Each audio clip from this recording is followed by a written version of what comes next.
எல்லாருக்கும் வணக்கங்க. போன வருஷம் ஆகஸ்ட் மாதம் இந்த உண்டி வாங்கினேங்க. இந்த உண்டி ஃபுல்லாக நிரம்பிச்சு. இப்போ ஏப்ரல் மாதம் இந்த உண்டி வந்து என்னோடய தேவை இருக்குது. இப்போ என்னோடய கஷ்டத்துக்காகவும் என் பையன் படிப்புக்காகவும் இதை நான் உடைக்கிறேன். முதல்ல இந்த ஷார்ட்ஸை வந்து நான் ஒரு ஷார்ட்ஸ் மாதிரி போட்டிருந்தேங்க, இந்த பண வீடியோவை. அதில் வந்து நிறைய நல்ல கமெண்ட்ஸும் வந்திருந்தது, மனசுக்கு கஷ்டம் தர கமெண்ட்ஸும் வந்திருந்தது. நல்ல கமெண்ட்ஸ் சொன்ன எல்லாருக்கும் ரொம்ப நன்றி நான் ரொம்ப தெரிவிச்சுக்கிறேன். அதே மாதிரி என் மனசு புண்படுற மாதிரி நிறைய கமெண்ட்ஸ் வந்திருந்தது. திமிரு இதெல்லாம் வீடியோக்காக உண்டியில் 100 ரூபா தான் போட்டிருப்பாங்க, வியூஸ் 1,00,000 வரும், ஆக மொத்தம் லாபம்தான். அப்புறம் திருடன் வந்து எடுத்துகிட்டு போனால் நல்லாயிருக்கும் இந்த உண்டியை, அது மாதிரிலாம் போட்டிருந்தீங்க. ஏன் இது மாதிரி ஒருத்தர் மனசை இப்படி கஷ்டப்படுத்துகிறீங்கன்னு எனக்கு தெரியல. எங்கள் கையில் பணமாக வச்சுருந்தா செலவாயிடும் சொல்லி தான் நாங்கள் உண்டியலில் சேர்த்து வைக்கிறோம். இப்போ வந்து பேங்க்கில் நான் போட்டு வச்சுருந்தா இப்போ வந்து நவீன காலத்தில் வந்து ஏடிஎம் கார்டு இருக்குது, ஜிபே இருக்குது, அதெல்லாம் யூஸ் பண்ணி நம்ம டக்குன்னு செலவாயிடுது. இப்போ உண்டின்னா நம்மளுக்கு நல்ல அழகான உண்டியாக இருந்தால் அது நம்மளுக்கு அவ்வளோ சீக்கிரம் உடைக்க மனசே வராது. அதனால் நம்ம ஒரு வருஷம் ஆனாலும் பொறுத்திருந்து எடுப்போம். எங்களால் முடிஞ்சது நாங்கள் செய்கிறோம். அது மட்டும் இல்லாமல் என்னோடய யூடியூப் சேனலை நான் இன்னும் மானிட்டைசேஷன் பண்ணலைங்க. அதில் இன்னும் எனக்கு 1 ரூபா கூட வரல. இப்போ தான் ஆரம்பிச்சிருக்கேன். எனக்கு பிடிச்சது நான் செய்கிறதெல்லாம் சின்ன சின்னதாக போடுறேங்க. அதுக்குள்ளே நீங்கள் இது மாதிரி பேசினா எப்படியும் எனக்கு தெரியல. எனக்கு ரொம்ப கஷ்டமாக இருந்தது. என்னோடய ஹஸ்பண்ட் வந்து சாதாரண ஒரு ஏசி மெக்கானிக்கு தான். மாதம் ஒரு 15,000 20,000 சம்பாதிப்பார். இப்போ வெயில் காலன்றதால கொஞ்சம் மேல் சம்பளம் வரும், அதில் தான் நான் இது மாதிரி சேர்த்து வைப்பேன். திருப்பி அக்டோபர் மாதத்துலேருந்து திருப்பி மார்ச் ஏப்ரல் வரைக்கும் எங்களுக்கு கொஞ்சம் கஷ்டம்தாங்க. அப்போது கையில் கிடச்ச காசை வச்சு நான் வீடு இது பண்ணுவேன். வாடகை வந்து 5,000 ரூபா நான் கட்டுறேன். டியூ எங்களுக்கு மாதம் 3,500 இருக்குது. இவ்வளோ கஷ்டத்துலேயும் நான் எப்படியோ சேர்த்து வைக்கிறேன்.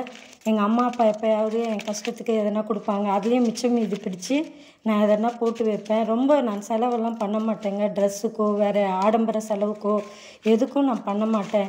இப்படி சேர்த்து வச்சு நான் இது வீடியோ போட்டால் அதை பற்றி நீங்கள் தப்பாக பேசுகிறப்போ எனக்கு மனசு ரொம்ப வலிக்குது. எல்லாரோட நல்லா இருக்கணுன்றதுக்காக தான் இந்த வீடியோ பார்த்து 4 பேர் என்னை போல் கஷ்டப்படுறவங்க இதே மாதிரி சேமித்து வச்சு உடைப்பாங்க. சின்ன பசங்க கூட பார்த்தாங்கன்னா ஒரு இன்ட்ரெஸ்ட் வரும் சொல்லி தான் இது மாதிரி போடுறது. இதில் வேறு எந்த ஆதாயமும் எங்களுக்கு இல்லைங்க. இது மாதிரி பேசுகிறத கொஞ்சம் தவிர்த்துக்கோங்க. ஏன்னா ஒருத்தர் சொல்லியிருந்தார், இந்த நூற்றாண்டில் இதெல்லாம் தேவையில்லாதது. ஆனால் கஷ்டம் பார்த்ததுனால எனக்கு தெரியுங்க, நம்ம கஷ்டத்தில் ஒருத்தர்கிட்ட கை நீட்டி காசு கேட்க முடியாது. அந்த சமயத்தில் இது போல் உண்டியல் சேமிப்பு கண்டிப்பாக நம்மளுக்கு உதவும். அது மட்டும் இல்லை, நம்ம பாரம்பரிய உண்டி செய்கிறவங்களோட தொழிலும் இதனால் நல்லா இருக்குங்க. நான் இந்த நல்ல விஷயத்த ஒரு யூடியூபரை பார்த்து தான் கற்றுக்கிட்டேன். அதை நான் பெருமையாக சொல்லிக்கிறேன். என்னை பார்த்து இந்த விஷயத்த ஒரு 10 பேர் செஞ்சால் நல்லது தாங்க, அது எனக்கு சந்தோஷம் கூட. இவ்வளோ நேரம் நான் பேசுறது கேட்டதுக்கு ரொம்ப நன்றிங்க. இந்த வீடியோவோட முடிவில் மொத்த தொகை எவ்வளோ இருக்குதுன்னு நான் காட்டுறேங்க. எவ்வளோ இருக்குன்னு சொல்கிறேன், பார்த்துக்கோங்க.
₹10 நோட்டு 29ங்க, மொத்தம் 290 ரூபாய். ₹20 காயின் 15ங்க, மொத்தம் 300 ரூபாய். ₹50 நோட்டு மொத்தம் 140. 7000 ரூபாய். 100 ரூபாய் நோட்டு 126ங்க, மொத்தம் 12600 ரூபாய். 200 ரூபாய் நோட்டு மொத்தம் 23, மொத்தம் 4600 ரூபாய். 500 ரூபாய் நோட்டு மொத்தம் 14, 7000 ரூபாய், மொத்தம் 31790 ரூபாங்க. இந்த வீடியோ பார்த்ததுக்கு எல்லாருக்கும் ரொம்ப நன்றிங்க.